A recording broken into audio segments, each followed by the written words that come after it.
Bismillahirrahmanirrahim. Assalamualaikum warahmatullahi taala wabarakatuh. Apa khabar semua? Apa khabar sahabat FB saya? Alhamdulillah, alhamdulillahirabbil alamin. Wassalatu wassalamu ala rafil anbiya'i wal mursalin wa ala alihi wa sahbihi ajma'in. Bishrah li sadri wa yassir li amri wahlul 'uqdatam min lisani yafqahu. Alhamdulillah ya, kita bersama-sama saya Anjan binti Muhammad Isa. Kita bersiaran selama 1 jam dalam program Secangkir Kopi Jam 10 Terampil dan Lestari. Okey, saya nak tahulah siapa yang ada di sana. Boleh letakkan jejak anda di ruangan komen. Jelas tak suara saya? Kalau jelas, buat thumbs up. Okey, so alhamdulillah kita dah ada. Okey, terima kasih. Hai Nenek. Waalaikumsalam warahmatullahi taala wabarakatuh. Hai Kasha. Thank you. Terima kasih kerana setia bersama Kak Yan, bersama saya dalam ruangan Secangkir Kopi Jam 10. Okey. Seperti yang anda ketahui, kita insyaAllah akan dalam masa 1 jam ini kita akan berbincang mengupas isu-isu berkaitan penulisan wanita dan juga isu-isu yang sangat relevan dengan kita. Tapi sebelum itu, kita mulakanlah dulu majlis kita dengan Ummul Kitab Al-Fatihah.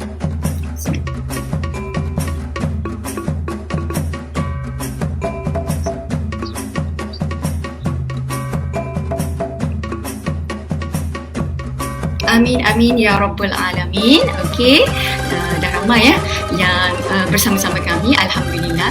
Okey, kalau kita ingat minggu lepas kita telah mengupas satu topik yang pada saya amat ya berfalsafah ya. Kita meneroka ya niche dan forte, dan kami harap ada sesuatu yang memberi manfaat dan dimanfaatkannya ya. Siapa penulis-penulis ataupun sesiapa boleh memanfaatkannya dalam ilmu, dalam kehidupan kita. Dan seperti kita tahu, masing-masingnya sekarang sedang berazam ya mahu menulis. Sebab dah tahu apa itu niche, apa itu forte. Mungkin ada pengkhususan yang masing-masing ingin ceburi, ingin kita kata mahirkan diri, dan kita mahu menulis itu dikala kita menghadap komputer ya, dikala kita mahu menumpahkan kebijakan kita, mahu menumpahkan dakwat kebijakan, dakwat pengalaman, dakwat ilmu-ilmu yang kita telah pelajari di atas ya, ataupun kita kata dalam skrin kosong putih itu. Pasti kita mengimpikan perasaan yang tenang. Dan kita nak menulis itu kita nak sangat perasaan tenang. Kita jelas dengan apa yang kita mahu capai dalam penulisan itu, dan juga kita mahu menulis dengan perasaan ataupun semangat yang ingin tahu, yang kita mahu meneroka wilayah penulisan itu dengan lebih besar supaya tulisan kita bermutu. Dan inilah yang dinamakan ya, daripada pembacaan yang saya buat, inilah yang kita namakan menulis dengan kejelasan ataupun penuh kesedaran. Dalam term bahasa Inggerisnya, it's a mindful writing. So apa ada pada mindful writing ini? So biasanya kita dengar dia diwakilkan dengan 3 C ya. So mindful writing is the ability to write with clear mind, ya, clear, jelas, calm, tenang, dan juga curious, ya, semangat, perasaan, ingin mengetahui lagi, ingin meneroka wilayah penulisan yang lebih besar, supaya akhirnya produk penulisan yang kita mahu itu berkualiti. Okay, so masalahnya di sini, bunyinya sangat-sangat idealistik kan. Kita nak menulis tu, kita nak menghadirkan zahir dan batin. Dia macam solat jugalah, kita nak khusyuk sangat kan. Kita nak khusyuk menghadirkan diri zahir dan batin dalam solat kita, tapi masa itulah fikiran menerawang, masa itulah tercetus pula kunci yang lama hilang tu dah jumpa kan. So kita kita rasa macam apa, banyak sangat struggles ya, bunyinya idealistik. Tapi dalam topik kali ini kami ingin mengupas um, um, kita punya matlamat untuk mencapai mindful writing ini boleh dicapai, boleh juga kita dapat maksudnya memiliki perasaan begini dengan syarat kita menyelesaikan masalah-masalah ataupun cabaran-cabaran menulis yang kita hadapi ya. Cabaran-cabaran menulis ini pada saya lah dia menyebabkan berlakunya pergelutan dalam jiwa kita kan. Kita ni rasa macam serabut je masa nak menulis tu lah. Macam-macam perasaan. Rasa fear lah, rasa tulisan kita ni tak menarik lah. Apa lagi, kita resah dengan keadaan sekeliling, kita tak ada ruang untuk menulis. Apa lagi, kita rasa painful kan, menyakitkan. Kita ada pernah tak menulis tapi rasa sangat sakit hati? Mungkinlah dengan pasangan ke, geram ke kan. Okay, so kali ni saya nak share screen ya. Hopefully kita boleh share screen dapatan-dapatan ya, maklum malas daripada penonton-penonton ya, yang kami telah buat survey ya. Puan Nisa Harun pun juga telah buat survey. So kita nak tengoklah dapatan ataupun maklum balas apakah sebenarnya writing struggles ataupun cabaran menulis ya, penulis-penulis ya. Okay, kita cuba untuk share screen. Okay, cabaran menulis. Okay, so kita start dengan daripada saya punya belah kanan lah ya. Okay, masalah-masalah biasa yang dihadapi oleh penulis. Diganggu anak-anak. Okay, diganggu anak-anak. Tak tahu macam mana nak akhirkan ataupun tak tahu nak cari penamat ya satu-satu penulisan ya. Mungkin novel, mungkin cerpen ataupun mungkin memoir. Tiada masa yang sesuai ya. Laptop dan PC pula rosak. Masa tu nak menulis ilham melimpah-limpah. Masa tu lah laptop ataupun PC rosak ya. Apa lagi? Kita tak boleh menulis selepas penat bekerja. Mungkin cabaran yang berlaku untuk penulis-penulis yang ada kerja hakiki sendiri ya, yang bekerja sepenuh masa. Jadi balik daripada kerja tu dah penat, kita tak boleh paksa ya diri kita nak menulis sebab penulis perlu dengan perasaan tenang tadi kan. Kita nak achieve that mindful writing kan. Lagi satu, dia tiada privacy. Tulisan tidak menarik ya, perasaan takut ya, bimbang ya, fear of not writing good enough ya. Itu biasa ya berlaku. Saya juga pernah menghadapi situasi ini. Tiada ruang untuk menulis, tak ada masa tak menulis, ruang pun tak ada ya. Susah nak cari ruang dekat rumah tu. Pasangan tidak memahami. Ini pun satu isu besar juga, especially untuk golongan wanita ataupun suri rumah yang mahu jadikan penulisan itu satu kerjaya ya. Dan last sekali, mencari bahan ya. Mencari bahan tidak berkesudahan. Yang ini berlaku pada saya ya. Kita panggil dalam termnya analysis paralysis ya. You nak analyse kan, you you punya penulisan sampai terus jadi lumpuh, tak menulis ya, sebab tak cukup lagi lah bahan ni, tak cukup lagi lah kajian ni, tapi sampai bila kan, sampai bila nak menulis, nak habis menulisnya. So itu adalah kita kata cabaran-cabaran menulis, masalah-masalah penulisan yang mungkin anda tidak menghadapinya, mungkin anda menghadapinya ataupun anda belum lagi ataupun bakal menghadapinya. So kita semua share, ini adalah realiti ya. Dia bukannya survey daripada robot tapi daripada manusia, sebab kita semua manusia mempunyai ujian dan cabaran yang tertentu. Jadi kita tengok baliklah. Sebab itulah tujuan ya kita adakan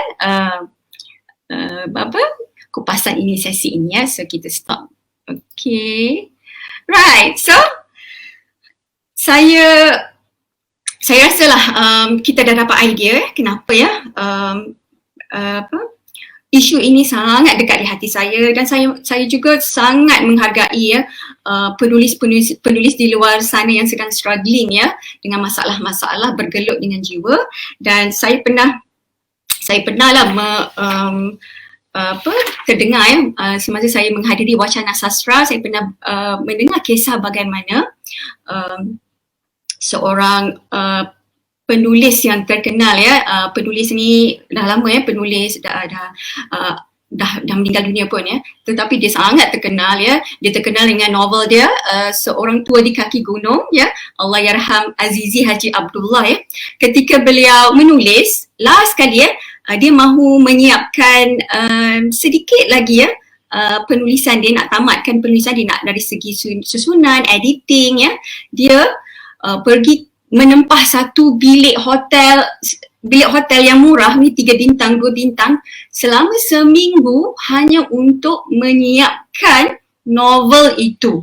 Maksudnya dia keluar daripada rumah dia ya, dan kita kata berkurung lah kan, berkurung dalam hotel tu. Tetapi itu lelaki. Mungkin bagi wanita, bagaimana? Wanita yang mempunyai anak kecil kan, anak ramai, contohnya macam saya 5 orang, boleh tak saya nak keluar, dapat, maksudnya adakah saya ada hak keistimewaan sebegitu kan?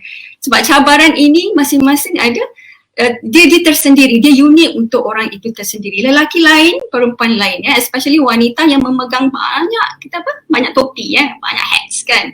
So itulah sebab itu kita nak dengar ya, apa ya pendapat Puan Nisa Harun ya dalam jemputan kita. Dan lagi satu masalahnya sekarang pun, ada juga penulis yang tak tahu apa sebenarnya masalah dia dalam penulisan. Itu lagi teruk. Itu saya rasa lagi lah, maksudnya berserabut dah fikiran dia. Sebenarnya masalah aku ni apa kan? Jadi untuk kita kupas isu ini, harap-harapnya ada sinar ya di hujung terung. Kita jemputlah tetamu kita yang sangat-sangat saya respect dia dari segi dia bijak ya, mengupas isu-isu subjektif ni. She's very articulate ya dalam hal-hal subjektif begini. Jadi kita serahkanlah pada tanya kita kali ini. Apa khabar Puan Nisa Harun? Baik, Alhamdulillah. Apa khabar semua? Okay, so mungkin intro tadi ya, membawa penonton ya yang di luar sana, bagaimana ya kita nak tackle isu ini. Jadi kita serahkanlah pada pakar Puan Nisa Harun. Teruslah kepada writing struggles ya, apakah sebenarnya masalah-masalah yang dihadapi oleh penulis ini? Adakah ia sekadar kita kata dibuat-buat, penulis saja-saja suka-suka nak createkan masalah, ataupun ia benar-benar wujud, dan bagaimana ya kita nak hadapinya? So kita silakan Puan Nisa. Baik, bismillahirrahmanirrahim. Assalamualaikum warahmatullahi taala wabarakatuh. Terima kasih yang bertungkus lumus menyusun kembali persoalan ini supaya kita dapat bincangkan dengan cara yang lebih sistematik, saya fikir ya. Saya nampak persoalan ini dah lama. Memang setiap orang mempunyai cabaran dia. Ada orang panggil masalah, ada orang panggil cabaran. Ada orang tak suka dipanggil masalah, so apabila masalah tu kan dia jadi negatif. Tapi kalau kita kata dia cabaran, dia akan jadi sesuatu yang mesti dilawan. Kita mesti hadapi cabaran kan. Dia ibarat seketul batu. Seketul batu ni dia duduk kat tengah-tengah jalan, kat tengah-tengah jalan perjalanan kita lah. Jadi kalau batu ini kita namakan dia sebagai batu penghalang, dia akan jadi halangan kepada kita. Kita berhenti, you stop there. Alright? Tetapi kalau batu ini kita jadikan dia batu loncatan, kita akan menggunakan dia sebagai kita punya springboard, maknanya kita pijak spring untuk kita kita ke tempat lain. Maknanya dia menjadi penyebab untuk kita bergerak. Jadi itu atas kita lah nak memilih batu ini ialah batu loncatan ke batu penghalang. Dua-dua boleh. Jadi terpulanglah kepada kita untuk menentukan batu jenis apakah yang kita nak buat sekarang ni dengan batu yang kita ada. Semua orang akan ada batu.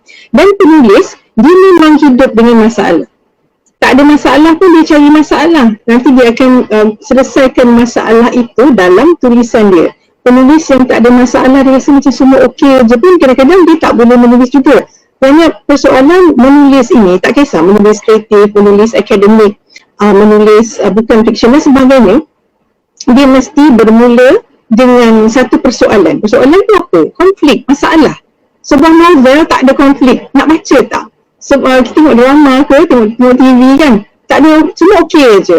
Macam cerita apa kita tengok tu, fairy tale kan, kita tengok fairy tale dijumpa dengan prince tu, putera raja tu okey je, semua okey.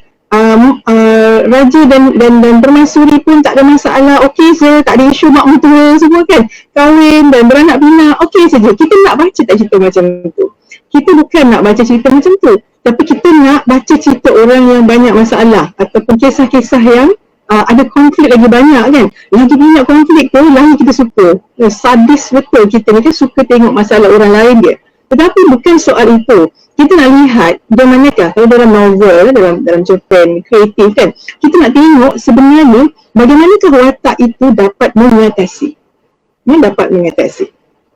Okey, jadi saya percaya setiap orang memang ada masalah masing-masing. Masalah kita ni tak sama, dia bergantung kepada suasana kita lah, environment kita kan. Dan kita mungkin ada pergelutan yang tersendiri. Pergelutan ini kita saja.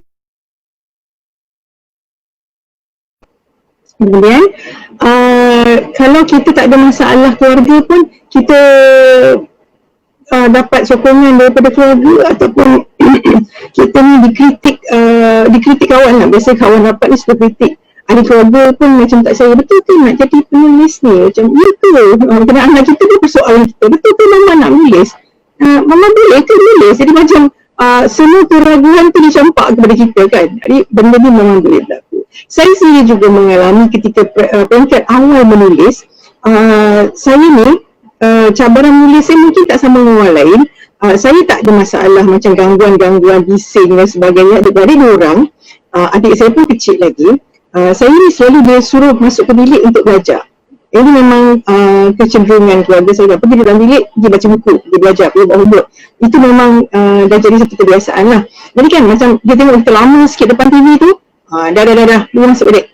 Jadi saya dah macam malas nak jadi dia asyik kena tegur, kita duduk dalam bilik dan dia siap-siap kan gitu. Tapi masa tu macam banyaklah dalam bilik. Jadi di situlah mulainya cetusan untuk menulis. Dan ketika karya saya pertama kali menulis terbit tu pun, saya nak tunjuk pada keluarga saya pun macam sebenarnya macam boleh terima ke. Jadi kita rasa macam nanti wujud kebimbangan. Jadi mereka pun betul ke anak aku ni nak jadi penulis ni boleh cari makan ke, dah lah nulis tu pergilah buat benda lain. Jadi keraguan-keraguan itu sentiasa akan ada, dan ada je lah orang yang tolong tanam tu untuk kita. Ya, kita tak perlu nak tanam pun keraguan tu, cukup-cukup lah orang lain tolong tanam untuk kita. Nanti dia tumbuh atau tak tumbuh tu atas kita. Kita nak tengok sama ada kita boleh siram atau tak boleh siram perkara-perkara ini. Kita nak suburkan ke hal-hal begini. Okay? Jadi saya tengok tadi kita punya banyak persoalan kan yang dah tunjukkan tadi tu. Banyak betul struggle dia sampai kepala orang tu dah tertunduk-tunduk dah, tak terbawa dah masalah. Apakah kita dapat mengenal pasti apakah itu satu daripada ataupun tiga ataupun lima daripada masalah kita? Dah nampak kan? Baik, daripada situ saya nampak dekat sini sebenarnya ada dua kumpulan yang boleh kita bahagikan kepada cabaran penulisan ini. Sebenarnya saya nampak begini. Yang kita perlu hadapi pada peringkat pertama ini dipanggil personal struggle. Personal struggle ni cabaran peribadi. Kalau kita tak lepas yang personal struggle ni, kita biasanya tak boleh pergi ke yang berikutnya. Sebab tu kami cadangkan program ini ada dua bahagian. InsyaAllah kita buat sambungan dia ke minggu yang kedua nanti, minggu yang berikutnya, iaitu yang itu actual writing struggle. Sebab saya nampak ada dua, dalam kumpulan tadi tu ada dua. Satu sebenarnya personal struggle. Personal struggle ni adalah cabaran diri kita sendiri. Kita berdamai tak kita dengan diri kita sendiri. Okay, jadi apabila kita tahu kita sedang menghadapi, ataupun kadang-kadang kita tak tahu kita sedang menghadapi, yang ini yang jadi masalah dia. Kita nak menulis, kenapa tak boleh start? Kenapa tak boleh nak mula? Kenapa macam-macam tau. Dia apabila kita rasa, oh saya ni research tak habis-habis, kenapa paralysis analysis tu berlaku kan? Analysis paralysis tu tak habis-habis. Kerana kita sebenarnya sedang apa yang berlaku? Psychologically sebenarnya kita sedang mengelak. Kita sedang mengelak daripada menghadapi penulisan itu. Kenapa? So kita kena tanya balik, kenapa sebenarnya kita jadi macam tu? Okay? Jadi kan, yang boleh membantu kita dalam menyelesaikan, kalau kita lihat semua, nampak tak gambar tadi, overwhelming maknanya macam serabut sangat. Masalah tak selesai kalau kita tengok dalam secara besar macam tu. So apa yang kita perlu buat, dia ni perlu dikecilkan. Untuk kecilkan macam mana? Mula-mula kita kena memang buat kerja manual. Ambil kertas, tulis dan namakan masalah kita. Masalah tak selesai bila kita tak boleh identify. You cannot identify maknanya tak bagi nama kepada masalah kita ataupun cabaran kita ni. So tulis nama dia apa. Saya ni masalahnya tak boleh fokus. Okey, kenapa tak boleh fokus? Kita tengok balik. Tak apa, tulis je dulu. Tuliskan, senaraikan. Ini sebenarnya kita menghadapi persoalan sebenarnya secara saintifik. Secara saintifik kita kena tulis down. Senaraikan, tulis dengan tangan sebenarnya lebih baik sebab dia datang daripada hati. Daripada hati, dia akan pergi ke jari kita. Jadi tulis dengan tangan. Kalau tak boleh, type lah pakai phone. Zaman kita ni memang phone lah yang paling dekat dengan kita kan. Jadi, tengok senarai tu. Apabila kita tengok senarai itu, kita nampak dah, oh, sebenarnya masalah aku ni tak adalah besar sangat. Nampak tak? Kita dah mula acknowledge, kita mula maklum dan kita mengakui. Alright? Kita sedang mengalami masalah saya ni sebenarnya, saya tak ada masalah. Itu masalah juga, nama dia denial. Penafian, kita menafikan kita ada masalah. Tak ada, saya okey je. Ini selalu juga, ini sejenis masalah, dia tak mengaku dia ada cabaran lah ya. Okey, apabila dah tadi, dah tulis, namakan senaraikan, maklum, acknowledge, terima hakikat bahawa ini adalah masalah saya. So once you have that, dah ada masalah tu, sekarang kita nak hadapi masalah ini.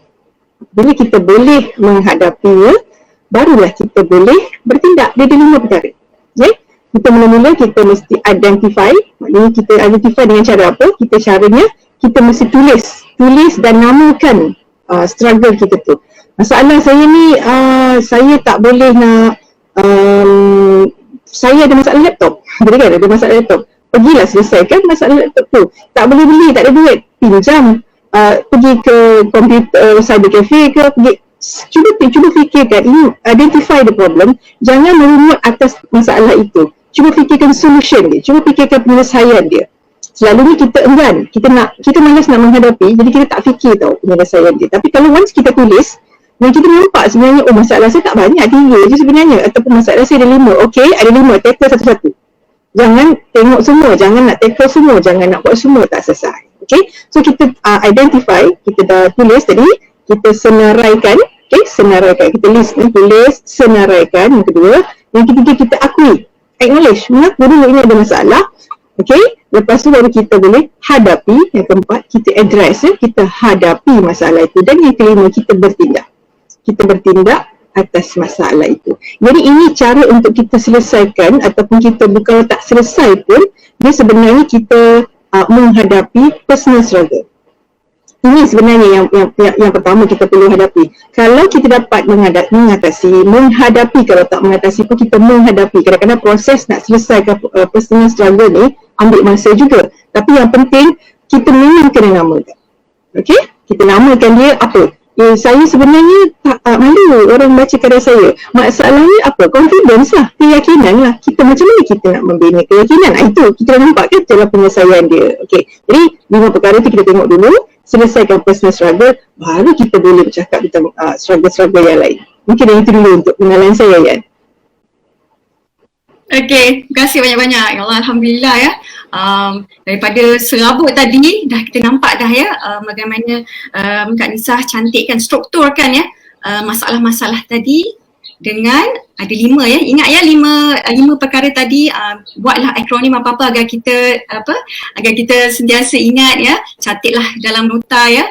Mungkin ya kita ada masalah itu yang kita mungkin nafikan ya, yang Puan Nisah kata kita deny.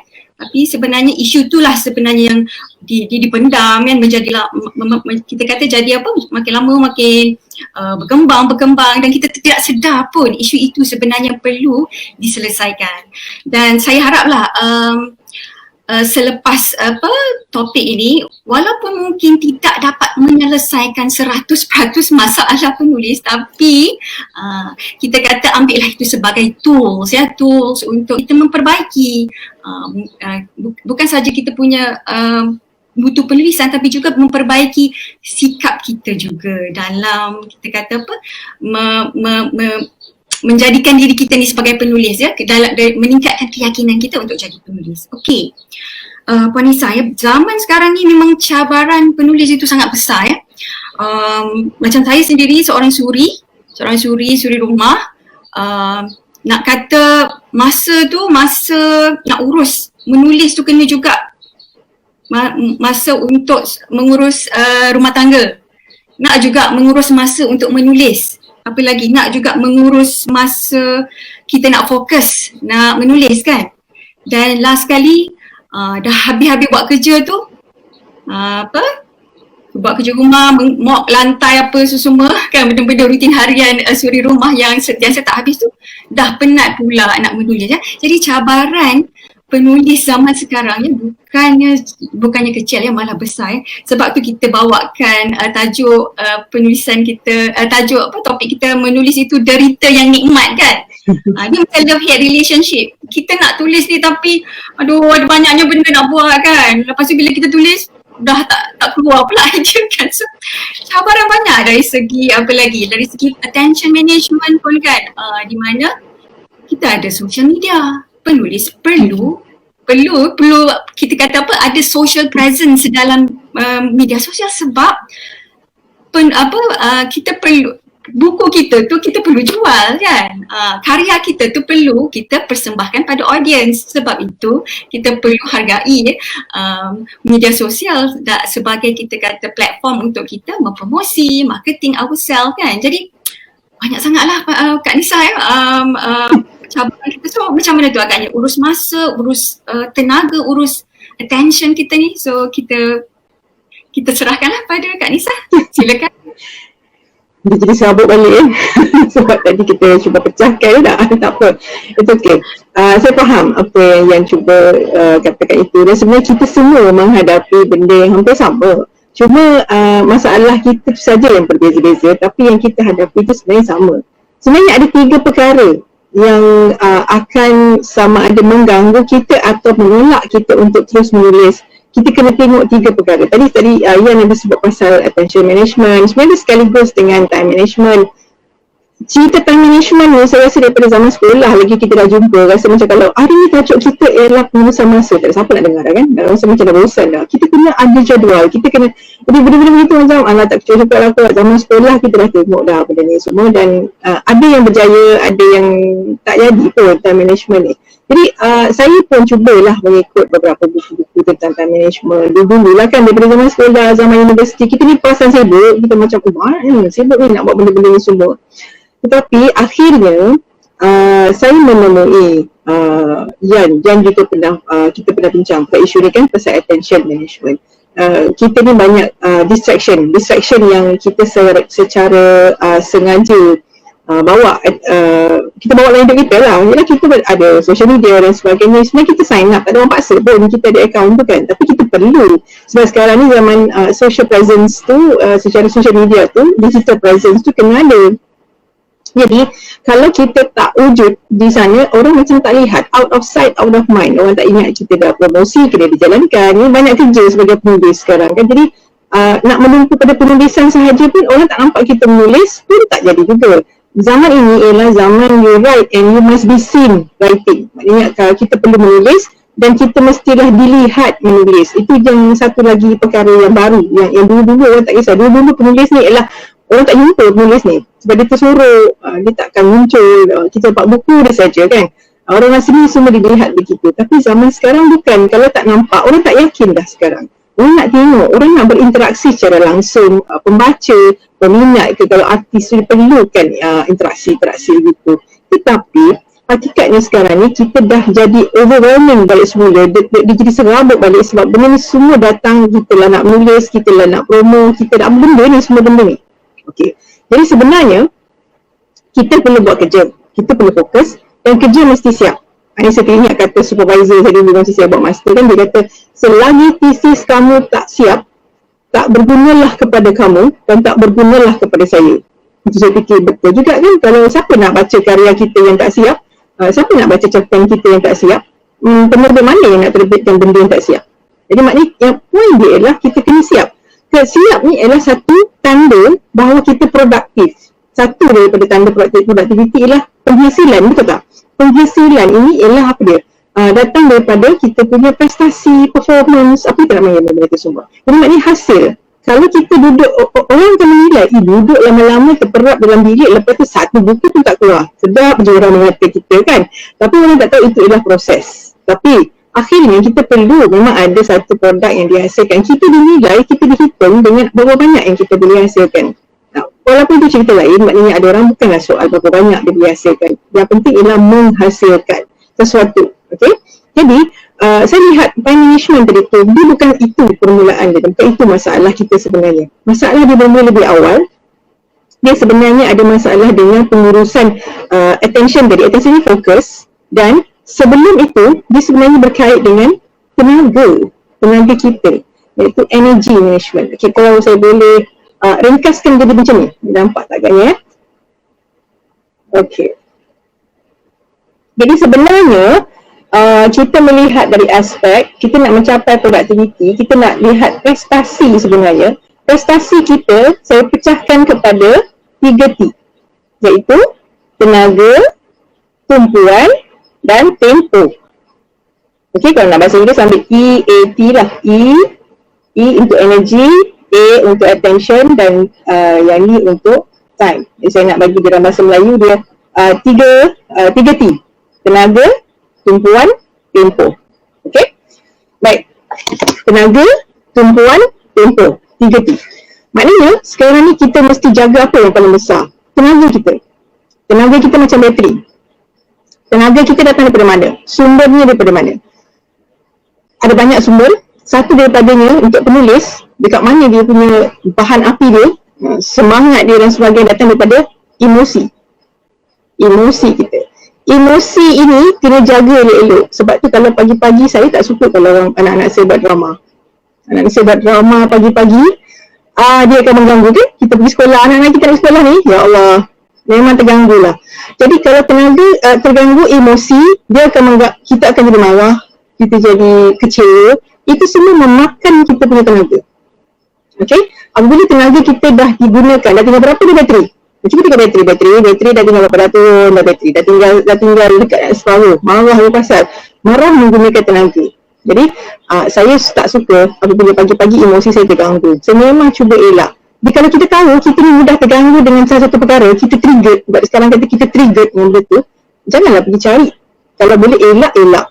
Okey, kita cuba elakkan. Jadi tenaga tadi dia akan memberi kesan ataupun secara matematik yang orang kata berkadar terus, dia berkadar terus dengan tumpuan, iaitu fokus. Kita tak ada tenaga nak fokus macam mana? Kita tahu, saya ni kebanyakan antara kita wanita yang sudah berusia 30 ke atas, kita tahu tenaga kita berbeza dengan semasa kita umur 17, kita umur 20 tahun. Okay? Kita tahu benda tu. Nah, daripada situ, apabila kita tengok tenaga kita, beginilah tenaga kita, dan kita tahu tenaga kita ada had. Nah, tenaga kita akan menyebabkan kita ni boleh menempuh atau tidak, fokus atau tidak. Fokus ini penting untuk penulisan. Tadi kan masa mula-mula tadi yang menyebut tentang dia ideal ataupun mindful writer tu, dia adalah seorang yang calm, tenang dan dia clear. Untuk dapat clear, untuk dapat clarity dan untuk mendapatkan ketenangan tadi, jiwa dia nak tenang, dia perlu fokus. Fokus, bila kita buat kerja tak fokus, memang duduk, ni dia pergi ke masa, time management, masa panjang tapi akhirnya kerja tak siap. Dia tak siap. Kenapa kita punya fokus terganggu? Kenapa fokus kita terganggu? Sebab dia berkait dengan tenaga. Tenaga kita terganggu sebab apa? Sebab emosi pada peringkat awal tadi. Sebab writers, kita punya bahan bakar kita, passion kita ialah emosi. Kalau kita suka, kita tak penat kan? Kalau kita buat satu benda yang kita suka, ya Allah, satu hari pun boleh. Kita seronok sangat. Kenapa? Kerana emosi memberikan sumber kepada tenaga tadi. Dia macam jenis bateri yang lambat depleted, dia lambat turun. Jadi kalau emosi kita terganggu dan sebagainya, kita ada tenaga Tapi tenaga ni memang tu cepat je habis. Macam bateri dah lama pakai, cepat je habis. Baru charge, jadi kot dah turun dah. Kan? Jadi datang daripada emosi. Jadi saya percaya, ini pendapat saya kan, mungkin setuju tak setuju terpulang lah. Tapi saya melihatnya begini, memang saya dah perhatikan sebab dengan usia saya yang begini, saya lihat kenapa saya tak boleh menulis pada waktu tertentu sebab saya dah penat. Kalau petang memang saya dah tak produktif dah. Pagi saya boleh menulis ketika zaman sebelum PKP anak pergi sekolah. Pagi itu saya panggil itu adalah optimum time, prime time, premium time. Dan harus dijaga. Dia mahal harganya pagi itu pada saya. Pagi itu untuk dapatkan tempoh itu saya kena jaga baik-baik. Jadi kita kena urus sebenarnya. Yang pertama sekali urus tenaga. Urus tenaga ikutlah kapasiti masing-masing. Kenal kita punya punca tenaga kita sendiri. Adakah kita ni jenis orang yang emosi tak ganggu kita? Ada orang emosi dia okey tau. Dia marah macam mana pun, lepas tu dia boleh urus balik. Maknanya benda itu tidak trigger kepada dia. Mungkin orang lelaki adalah macam tu cara berfikir. Tapi orang perempuan kebanyakan kita kuat emosi kita. Sebab tu kita berkasih sayang, kita lebih ekspresif, kita lebih menyatakan. Kita kalau marah kita pun lebih juga kan. Emotional, patut emotional lah kalau menangis pun macam tu juga kan. Jadi mungkin yang itu saya pecahkan dulu untuk kita kenal pasti 3 perkara 3 T lah saya namakan, mudah sikit nak ingat tak. Tenaga, tumpuan, tempoh. Nanti lepas ni kita akan kupas dengan lebih lanjut macam mana kita nak mengurus ketiga-tiga perkara itu. Saya rasa saya seronok lah mendengar mengenai satu equation yang dicipta kita buat copyright reserve tu. Prestasi equals to 3T. Prestasi itu equals to 3T. Tenaga, tumpuan dan tempoh. Dan menarik ya, tumpuan penulis tu sebenarnya kita korek balik, kita rasanya memang betul lah. Saya rasa sebagai penulis mapan ya, Panisah memang berfikiran bahawa ianya berpunca daripada emosi. Macam mana kita nak jaga emosi tu memang satu perkara yang susah sebab dari segi Islam pun sendiri, emosi tu dia kata dia duduk dekat bahagian sodru kan. Sodru tu bila ada emosi, dia ada juga nafsu dekat situ. Masa tu lah kita ada pergelutan kan. Ada nafsu, ada bisikan-bisikan syaitan kan. So macam mana you nak kawal emosi tu juga memerlukan teknik-teknik yang kita kata kita boleh huraikan nanti, tapi saya nak tahu juga mengenai penulis yang macam penulis seperti penulis yang sangat-sangat busy, yang tidak ada kemewahan dalam masa ni, nak urus masa ni. Contohnya penulis yang mungkin ada kerja hakiki 9 to 5, penulis suri rumah macam saya, yang saya kalau saya menulis memang prime time saya yang memang orang tak akan ganggu adalah pagi ya. I'm a morning person ya. Sebelum subuh anak-anak dan suami masih belum bangun lagi, saya dah bangun. Masa tu saya dah list out kan saya punya things to do lah, apa yang most important things to do, things yang kita boleh buat sambil-sambil, things yang mungkin tak penting tapi boleh buat, tapi yang to do tu saya buat dalam ni cara saya lah, saya buat dalam dakwat merah. You kalau you tak buat, you'll be dead. Sampai macam tu. So itulah dengan siap-siap sampai tunggu nasi masak ke, saya buat lah. So tapi itulah kadang-kadang cabaran tu amat berat kan. Tadi ada tak maksudnya practicality untuk suri-suri rumah ataupun yang bekerjaya ni kan, nak dapatkan kata-kata time untuk menulis. Ya, silakan Panisah. Okay. Baik, dia sebenarnya tadi tu kan kita kait sikit yang urus masa tadi tu, kita nampak kan equation dia, maknanya masa kita tu relatif. Jadi dia bergantung kepada berapa banyak kita boleh fokus, berapa banyak yang kita tenaga yang kita gunakan atau perlukan untuk kita melaksanakan apa tugas tadi. Ikut berapa prime time yang kita set untuk diri kita sendiri ya. Tapi ini tu masih dalam kategori ideal jugalah. Ini kalau boleh. Tapi ada orang saya tahu, saya dulu pernah jadi peguam. Saya bukan sibuk, perasan sibuk kan. Sebab sebenarnya bukan soal sibuk sangat, kita menguruskan sesuatu perkara masa kita itu again kembali kepada isu di tumpuan tenaga dan juga emosi tadi. Bukan penulis saja, sebenarnya kita boleh apply dalam semua keadaan. Okey, tapi ada orang yang tak boleh. Dia memang kata, "Puan, mana saya nak cari 1 jam dalam seminggu?" Tipulah kalau seminggu tu kalau saya pun kata dalam seminggu sebagai penulis sepenuh masa tak mungkin saya boleh tulis 7 jam seminggu pada peringkat awal lah. 7 jam seminggu maknanya sehari sejam pun. Sebenarnya tak ada. Tapi sebenarnya apa yang kita boleh tulis ialah dalam satu tempoh yang kita izinkan kita membenarkan diri kita fokus selama setengah jam ke 15 minit. Ini sebenarnya kita buat sikit-sikit, mungkin pagi ada setengah jam, bawa petang ada setengah jam sikit, ada berbaki, atau antara sela masa, sebab dia kena pandai juga cari masa tu, bukan curi cari masa. Sementara tu, saya banyak bawa, dulu kalau saya tak menulis pun, saya sentiasa ada buku, zaman tu tak ada handphone. Jadi sekarang ni orang banyak antara sela masa, kita pergi ke bandar, kita pergi bank kalau tak buat online banking lah, kita berurusan, kita pergi ke mana-mana yang mengurus, kita kena menunggu. Saya suka menunggu tu sebenarnya sebab semasa menunggu itulah saya membaca satu artikel dan sebagainya. Sekarang dah boleh bawa phone, kadang-kadang saya boleh menulis pada ketika itu. Ini yang kita panggil fragmented concentration. Fragmented concentration ni adalah satu tumpuan yang kita pecahkan, kita ambil yang itu saja. Fragmented concentration. Tulis pada waktu itu sahaja. Daripada kita tulis pada waktu itu, kita boleh isi. Kita tahu, dia macam ni lah, apabila kita ni tahu kita ada deadline, kita akan lebih bekerja. Macam kita tahu kita nak mati esok, hari ini kita punya tindakan macam mana. Sebab kita, apabila kita tahu dan kita sebenarnya ada had dalam setiap perkara, kita akan fokus kepada yang betul. Okey, mungkin analogi dia kan, bayangkan kita diberi satu balang.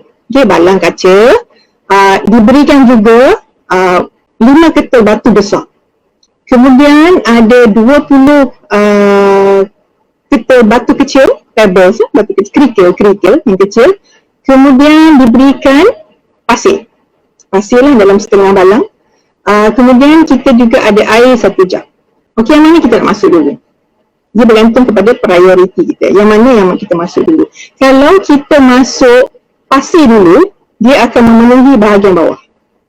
Kalau kita masuk kerikil dulu, dia boleh masuk kerikil, lepas tu kita masuk pasir. Dia boleh ada ruang lagi untuk batu. Tapi batu yang 5 ketul yang besar tu tak muat.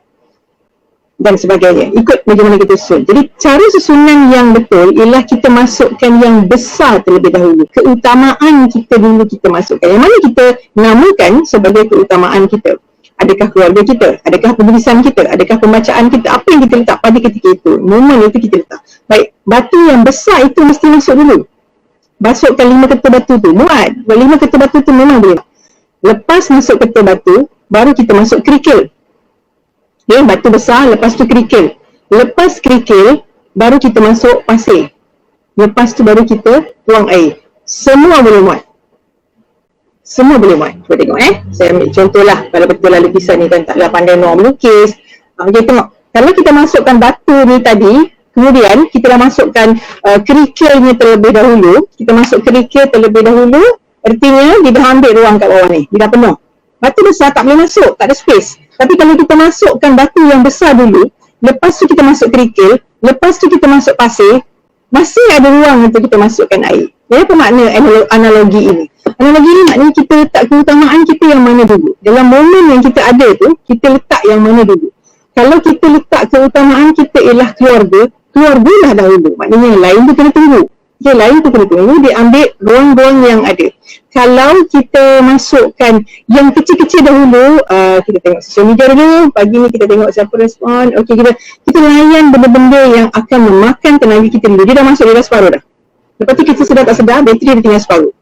Lepas tu kita baru nak masukkan yang penting tadi, artikel tak siap. Memanglah tak siap sebab kita dah masukkan benda lain dahulu. Mengisi ruangan kita ada. Kita dah had, balang itu besar itu sahaja. Itulah had kita. Dengan ruang yang ada itu kita cuba masuk. Jadi kita cuba masuk tak muat. Lepas tu kita frustrated, kita kecewa, tenaga terganggu kan, emosi dah terganggu. Emosi terganggu, kita akan hilang tenaga, tumpuan. I don't have time to write. Saya tak ada masa untuk menulis. Jadi tanya balik diri kita, benarkah itu yang berlaku atau sebenarnya kita sedang melakukan sesuatu yang tidak adil kepada diri kita sendiri. Jadi kembali kepada persoalan tadi, kita nak jaga emosi. Kadang-kadang dia dalam perkataan Arab menyatakan bahawa al-aqlu salim fi jismi salim. Al-aqlu salim maknanya akal yang sihat datang daripada tubuh badan yang sihat. Jadi amanah kita untuk menjaga diri, dalam menjaga diri ini, Al-Ghazali pun boleh cakap, dia kata kita sebagai penulis nak kena jaga tubuh badan. Kalau kita dah sakit, macam mana nak menulis? Jadi kita perlu jaga pemakanan kita perlu jaga cara hidup kita, itu atas kita lah, it's on you. Macam mana kita nak menjaga pemakanan kita? Kalau dah tahu makan nasi tu akan lelap sebab kita kekenyangan, kita akan makan dengan jumlah yang banyak, kita pun kenyang kita mengantuk, dah tak boleh tuliskan. Adakah kita beramanah dengan diri kita? Jadi kita nak jaga emosi, nak jaga minda, jaga makan juga, jaga makan, tumpukan. Jadi kerana emosi tadi ialah bahan api kita, is the fuel yang jadi bahan. Kita salah beri fuel, maknanya kita salah memberikan kita bahan bakarnya, mungkin api kecil tak adalah tenaga yang banyak, nanti kita komplain lagi, kita merungut lagi kan. Jadi macam mana agaknya kan, kita sudah ni tak selesai lah isu ni, kita tak address dengan isu, kita tidak menghadapi persoalan ini. Jadi mungkin yang ini, maknanya you must know apa yang menjadi gangguan kepada kita, know what distract you. Apa benda yang selalu menjadi gangguan kepada kita. Kita ni terganggu oleh makanan kah? Janganlah buat kerja dekat dapur. Mungkin kat dapur kejap-kejap buka fridge. 10 minit tadi buka fridge dah, tapi sama je. Macam buka Facebook, tadi sama juga. Tapi nak buka juga kan. Tapi kita tahu kita ada distraction tu, remove the distraction. Keluarkan dia daripada equation tu, kuranglah sikit. Mungkin tak banyak, tapi kuranglah sikit. Okey, mungkin yang itu dulu ya. Okey, Alhamdulillah. Okey, terima kasih banyak-banyak Puan Nisa Harun ya. Untuk rakan-rakan yang baru saja menonton, kami sedang bersiaran ya, secangkir kopi jam 10 membincangkan tentang mengurus cabaran menulis derita yang nikmat ya. Okey, ada banyak falsafah di sebalik ya. Bagaimana nak mahu mengurus ya masa, bagaimana mahu mengurus tenaga, mengurus masa ya. Apa-apa pun yang pentingnya adalah kita kena letakkan prioriti tadi yang sangat cantik dianalogikan oleh Kak Nisah tadilah ya. Ada batu-batu kan. So mulai daripada sekarang kita cubalah untuk kembali lihat balik ya prioriti kita macam mana ya. Dan pada saya lah, segala-galanya memang berpunca daripada diri sendiri. Kekuatan penulis itu sendiri untuk kita kata take pride and take ownership ya of your task as a writer. Kita kena bangga, kita kena yakin dan kita kena jaga title penulis kita ya. Sebabnya if you are not serious about yourself, how you can able to make people to be serious about you kan? How people can take seriously to you?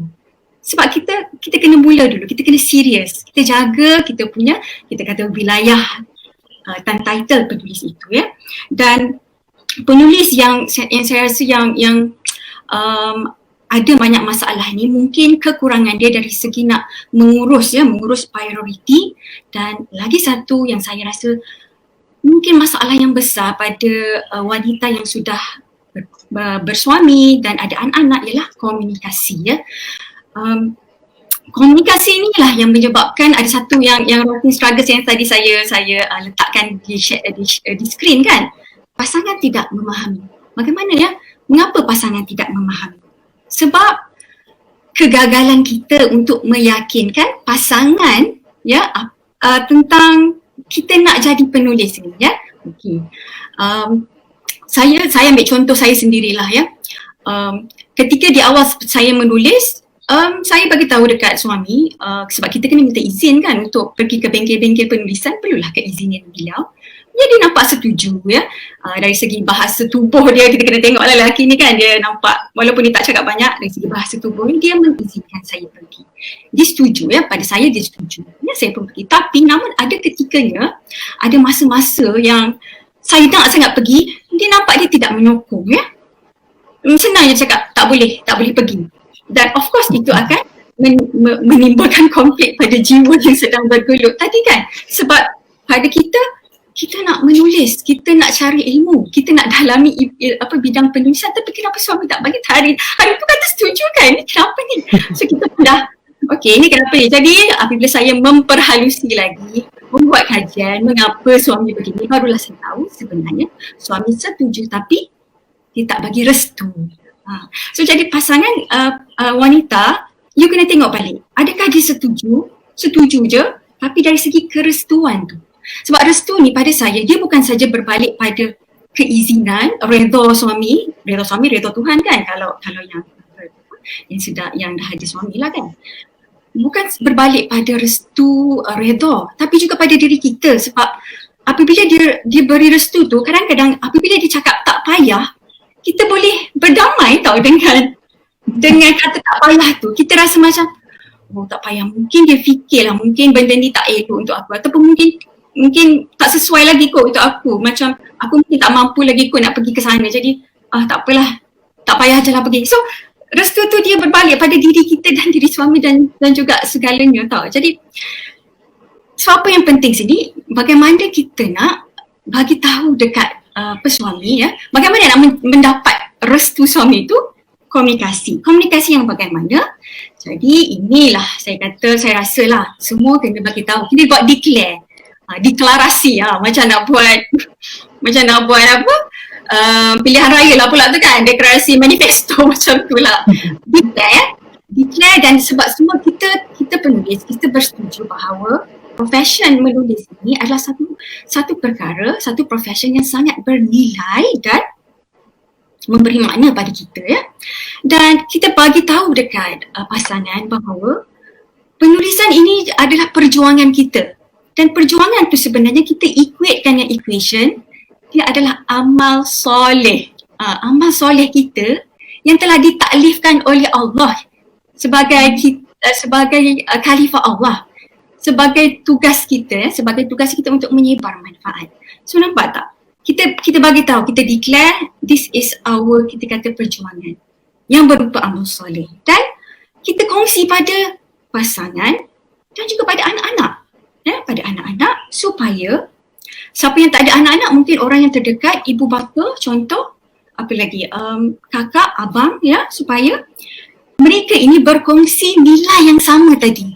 Penulisan sama dengan perjuangan, sama dengan amal soleh, ya. So barulah mereka faham, kerja menulis ni bukannya kerja yang sia-sia, bukannya kita suka-suka je buat. There's something big behind it. So sebab saya terbaca bagaimana Ustaz Hazrizal Abdul Jamil, ya, seorang penulis prolific, ya. Saya rasa dia bukan saja penulis tapi pemikir, ya, yang champion dalam bidang education, parenting, ya. Ustaz Hazrizal Abdul Jamil, dia macam mana dia meyakinkan anak-anak dia, sebab dia isteri dia seorang doktor, ya, medical doctor yang sangat sibuk dengan bahagian accident and emergency, ya. Kepakaran dia accident and emergency. So memang tiap-tiap malam memang kena on call. Jadi what happened, anak-anak dia cuma kata, Umi, kenapa Umi kena pergi? Semua nangis by the time so maksudnya dia jadi trauma tau. Asal wife dia nak pergi on call je, anak-anak menangis. Of course Ustaz Hazrizal yang akan menghadapi semua tu. Tapi cantiknya Ustaz Hazrizal punya pendekatan, dia bagi tahu bagaimana perjuangan pekerjaan ibu dia ni ialah satu perjuangan. Dia bagi tahu, kalau orang sakit, kalau orang tu dah patah kaki, siapa yang jaga? Ya Umi kan? Lepas tu anak-anak dia yang kecil ni, masih kecil, ya, semua mengangguk. Jadi bagaimana nilai ini disuburkan oleh Ustaz Hazrizal Abdul Jamil ini, ya. Maksudnya pekerjaan itu bukanlah maksudnya punca anak-anak terabai. Pekerjaan ini bukanlah maksudnya mak ini sibuk sangat sampai anak-anak terabai sehingga na'udzubillah lah, sehingga anak-anak akan membenci perjuangan atau pekerjaan tu. Itulah, kalau katalah, ya, kalau seorang suami yang tidak support, itulah mak kau asyik sibuk je dengan kerja dia kan. Bayangkan tak betapa kita telah melabelkan isteri kita dan juga bagi tahu pula pas the value yang tak elok ni pada anak. So what happened? So saya rasa Vanessa boleh tak, Vanessa, kita kena declare lah benda ni sebagai penulisan ni sebagai perjuangan, so that ya masing-masing dengan restu suami kan, yang sedang yang ada suami lah. Okay, what did you apa pandangan Vanessa lah? Okay. Oh, cantik betul, cantik sekali connection yang kita cuba nak buat dekat sini, ataupun perhubungan yang kita nak cuba buat. Baik, apa yang saya nampak daripada situ, dia kembali kepada apa yang telah saya sebutkan sebelumnya. Kita ikat balik semula. Maknanya nak menuliskan, kita ada niat. Apakah niat kita menulis? Saya rasa pada peringkat ini sepatutnya niat kita bukan lagi untuk saja-saja.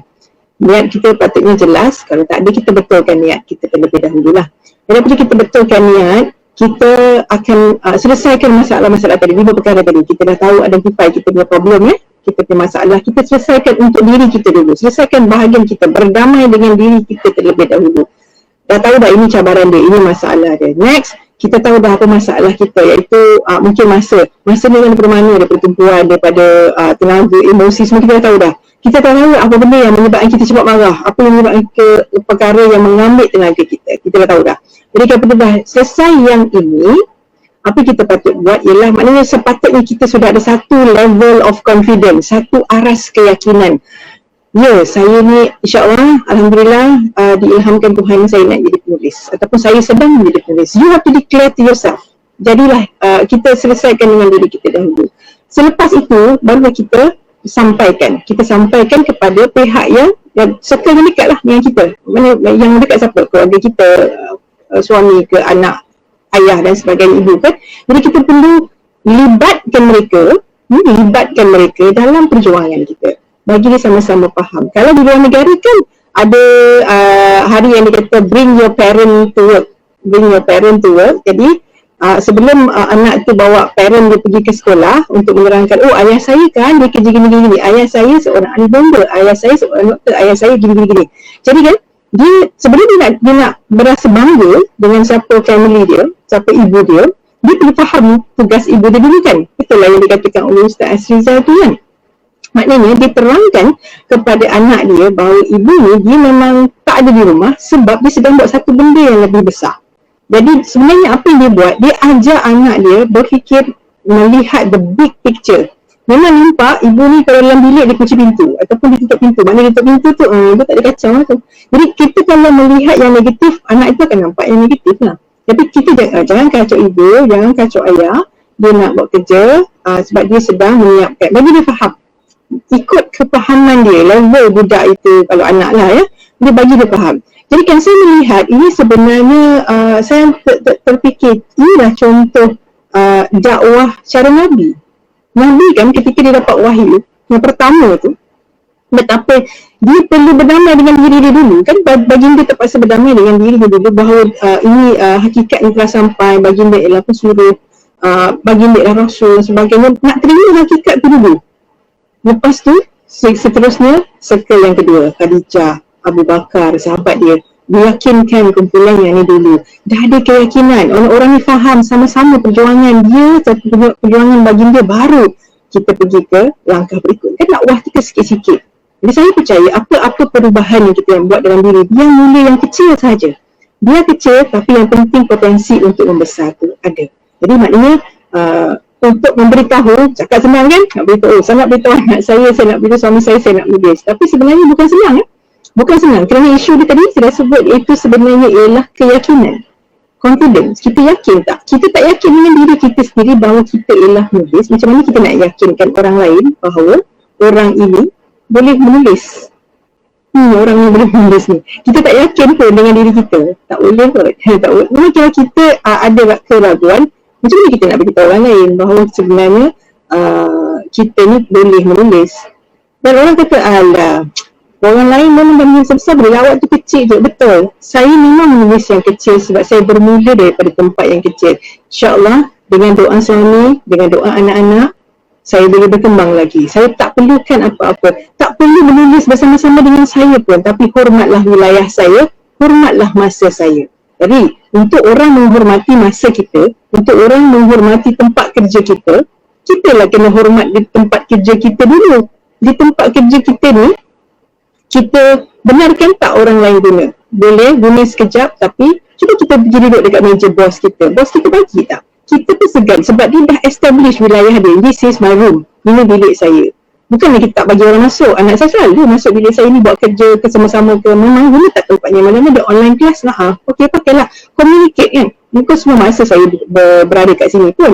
Jadi apabila perlu kita communicate. Ataupun saya ajak dia datang bersama. Kan kita borak-borak kat sini. Lah duduk kat meja mama. Okey, kita makan-makan kat sini pun tak apa. Kita kena snacking. Lepas tu kita bersihkan sama-sama. Communicate ya. Jadi dia rasa macam kita hormat masa mama sebab mama nak menulis. Ataupun saya akan letak dia kat luar tu, saya tulis mama ada kerja, ada deadline sekarang-sekarang, jangan ganggu within this time period. Dia perlu ada certainty. ketentuan bahawa okey, Mama perlukan 1 jam untuk siapkan benda ni. Lepas ni kita pergi. Lepas tu apa?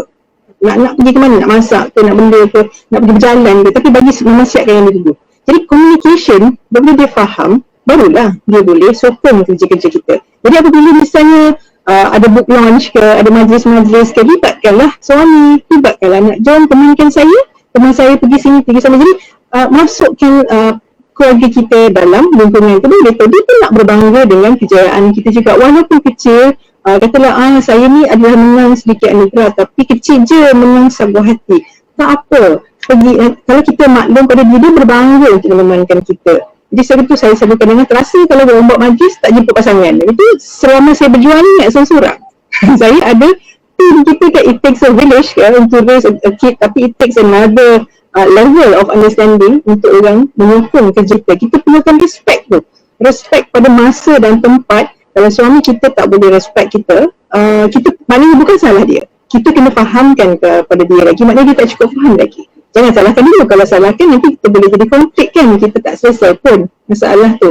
Jadi apa kita patut buat, kita communicate. Jadi tadi communication is key, kita communicate dengan diri kita communicate dengan ahli keluarga dan orang yang dekat dengan kita, baru orang faham. Kalau tidak kawan-kawan kita asyik nak ajak kita keluar pergi mengopi kan, dia tu nak mengingatkan kerja tapi dia ingat kita lapang freelance, free and lunch lah kan, ingatnya free and easy lah, boleh pergi mana-mana.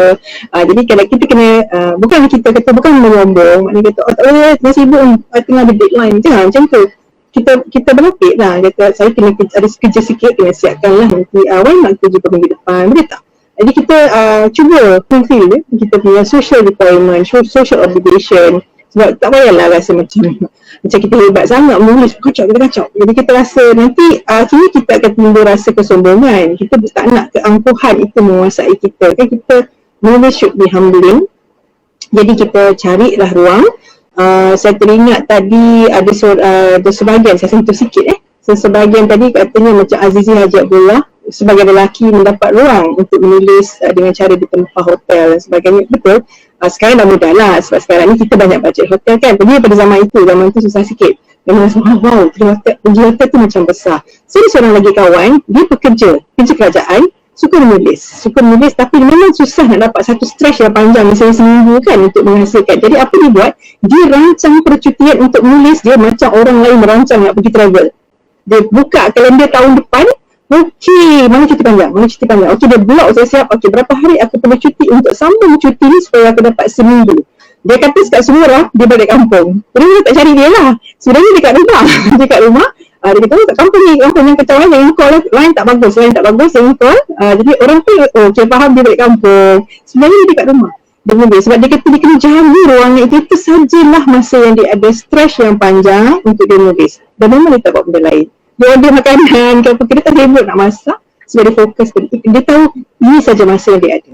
Dan next mungkin bulan depan ke baru ada cuti yang panjang macam tu. Jadi itu satu kaedah. Masing-masing lah ikut cara dan bagaimana whatever works for you, dan insyaAllah niat kita tu kena betul. Jadi barulah kita kembali kepada be mindful, iaitu kita menulis dengan kesedaran zahir dan batin. Kita bertenang, kita dapat calm. Tadi kita dapat tenang sebab kita dah tahu masalah kita tak panik. Kita takut dengan segala benda yang kita tak dapat selesaikan sebab kita tak tahu apa masalah kita. Kalau kita takut hantu sebab kita tak nampak dia, kita tak tahu rupa dia macam mana, kita panik. Dan kita panik sebab kita tak tahu apa di hadapan kita. Once kita dah tahu, masalah aku ni sebenarnya, kita beginilah penyelesaian dia. Baru kita dapat tenang, kita dapat kejelasan kita, clarity. Baru kita menambah curiosity, rasa ingin tahu, explore lagi, meluaskan wilayah penulisan kita, insyaAllah. Masya Allah, Alhamdulillah. Itu penutup yang cantik Puan Nisa Harun. Dan sudah tak sedar kita sudah melepasi 1 jam 6 minit ya. Nampak sekejap sangat dan kita punya perbincangan. Dan saya rasalah saya tahu kan ramai penulis ni dia kata, ya, saya ni bukannya yakin sangat. Kadang-kadang saya bukannya macam Puan Nisa cakap, you tak boleh ganggu ni. Dia mesti ada kan, masing-masing ada cabaran dia tersendiri. Tapi tak mengapa, sebenarnya kita sekarang ni dalam proses untuk kita kata build up kita punya keyakinan. Nampak tak tadi yang apabila the first half of the discussion tadi kita ceritakan pasal write your writing struggles. Sebenarnya kita sedang menyiapkan macam yalah kita kata kita nak pergi berjuang tadi kan, ni nak menyiapkan kita punya mental, kita punya fizikal untuk menghadapi orang luar sana. So slowly itu satu proses. Ia bukan macam dah dengar 1 jam ni terus bersemangat nak pergi bertempur. Tidak, it takes time. Ya, macam saya pun takes time, 2 tahun kan, bertahun jugalah kan untuk kita kata untuk clearkan diri kita ni. Sebab writing struggles kita, yang ni bahagian pertama kan Puan Nisa. This is the personal struggle. Tu kena settle dulu. You kena settle dulu, barulah you boleh tackle yang how to end share pen ni ke apa. Itu nanti. Sebab itu ada bahagian kedua kan. Two more weeks insyaAllah. So kita haraplah ya dari dengan perkongsian begini secanggih kopi jam 10 mengurus cabaran menulis derita yang nikmat, insyaAllah lah slowly para penulis membina keyakinan diri sehingga kan kita mampu untuk memberitahu ya kepada pasangan, berkomunikasi. Komunikasi kena bijak. Komunikasi dia benda yang subjektif ya. Ada orang mungkin bahasa tubuh tu lagi penting daripada percakapan ya. So masing-masing perlu tahulah pasangan masing-masing kan. Jadi kita nak sebelum kita wrap up, kita nak juga tunjukkanlah Puan Nisa kalau ada siapa-siapa berminat untuk dapatkan buku-buku jalan ni dalam bulanku masih ada lagi dalam simpanan saya. Dalam simpanan saya siapa-siapa yang nak. Sebab kalau beli daripada dropshipper Bondono saya dapati tak ada stok ya. So siapa yang nak boleh PM saya. Saya masih ada lagi stok buku yang ni dan juga relax lah. Dan Kak Nisa juga pun masih aktif ya. Aktif dengan sesi soalan dia dan juga masih ada lagi kan Kak Nisa? Masih lagi siapa yang berminat untuk online coaching, dah ramai yang juga melempah masa. Saya sedang respon satu-satu lah sebab mereka perlukan ruang yang pribadi kan, masing-masing nakkan ruang. Boleh saja ikuti saya di Facebook saya Nisa Harun ataupun dekat IG DM atau PM lah. Nanti kita tentukan. Saya bagi borang, ada Google Form bagi borang, di situ ada keperluan-keperluan masing-masing kan, boleh isi dekat situ. InsyaAllah kita berjumpa di talian lah pada waktu yang macam ni, mungkin lebih praktikal kan. Okay, so Alhamdulillah, terima kasih ya kepada rakan-rakan Facebook yang setia bersama-sama kami yang bersiaran di tarikh 12/12/20. InsyaAllah kita akan berkongsi lagi bahagian kedua ya, 2 minggu lagi ya, insyaAllah. Sebelum itulah saya seronoklah tengok komen-komen yang kalian tinggalkan di ruang komen. Alhamdulillah, seronok tengok ramai yang juga mencatat balik ya, mencatat balik nota-nota yang telah diberikan oleh Puan Nisa Harun ya. So Kak Nisa ada apa-apa nak bagi tahu sebelum kita end kita punya ni session? Ada apa-apa? Okey, untuk akhirnya terima kasih banyak ya atas perkongsian ini. Jadi kalau ada yang masih ada writing struggles, kongsikan sama ada di sini atau nanti video ni akan dibuat naik di YouTube saya dan juga YouTube Azian. Boleh tinggalkan di situ, di mana-mana sajalah. Kami ni memang ada di social media, tapi kita tak rajin sangat. Kita ada satu social media yang kita kaitkan dengan semua social media. Kita upload satu, kita share kat semua kan. Jadi boleh jumpa kami di sana. Letaklah writing struggle, the actual writing struggles yang mungkin sedang dihadapi. Mana tahu kita boleh pick up benda tu dan insyaAllah kita cuba kupaskan dalam masa yang sangat terhad. Kita cuba ya, insyaAllah dalam 2 minggu lagi. Alright, Alhamdulillah. So kita jumpa nanti insyaAllah 2 minggu lagi dengan topik mengurus cabaran menulis cerita yang nikmat. Sebelum kita bersurai, kita tangguhkan majlis kita dengan tasbih kifarah dan surah Al-Nas.